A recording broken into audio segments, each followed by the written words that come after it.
Lorsqu'un médecin est face à un patient, il a trois obligations, trois priorités. La première, évidemment, c'est de soigner son patient.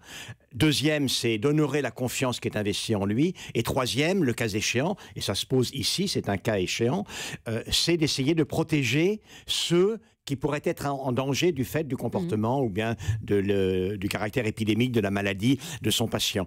Et la question est, comment faire pour arriver à courir ces trois lièvres à la fois? C'est ça la question. Ça veut dire que dans certains cas, le cas échéant, disiez-vous, Axel Kahn, briser le secret médical parce qu'il y a danger pour des raisons de sécurité, vous y êtes, vous, personnellement favorable? Oui, mais ça ne se pose pas comme ça.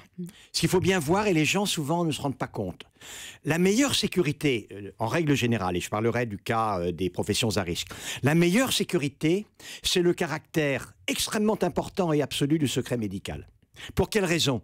C'est que si le médecin ne peut pas inspirer la confiance, eh bien, tout simplement, le malade ne va pas le voir. Et le médecin n'a pas l'information qu'il peut éventuellement utiliser pour mettre à l'abri les autres. C'est un caractère essentiel. Pour que le médecin puisse faire le maximum pour protéger ceux qui sont en danger, il faut qu'il ait l'information. Et pour qu'il ait l'information, il faut que le patient vienne le voir. Cela étant dit, il y a des exceptions déjà. Il y en a deux.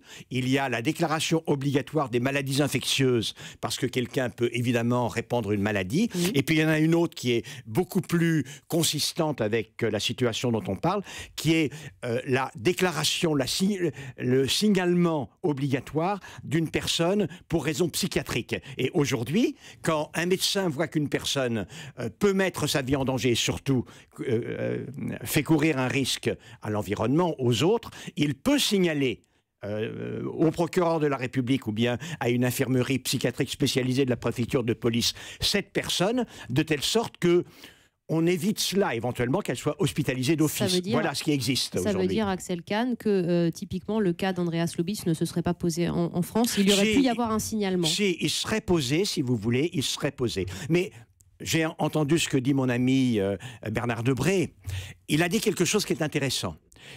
On pourrait effectivement avoir, dans ces cas-là, intérêt à contacter le médecin du travail. Le médecin du travail est lui aussi tenu au secret professionnel. Oui, le contrat de confiance, là, est respecté. Absolument. Entre médecins. Il est tenu au secret professionnel, mais il peut, par exemple, faire en sorte qu'un arrêt de travail soit effectivement appliqué. Et donc là, moi, je suis tout à fait favorable à ce que l'on étudie un peu les textes, les réglementations, de telle sorte que, pour ces professions à risque, l'information de médecin à médecin du travail soit possible.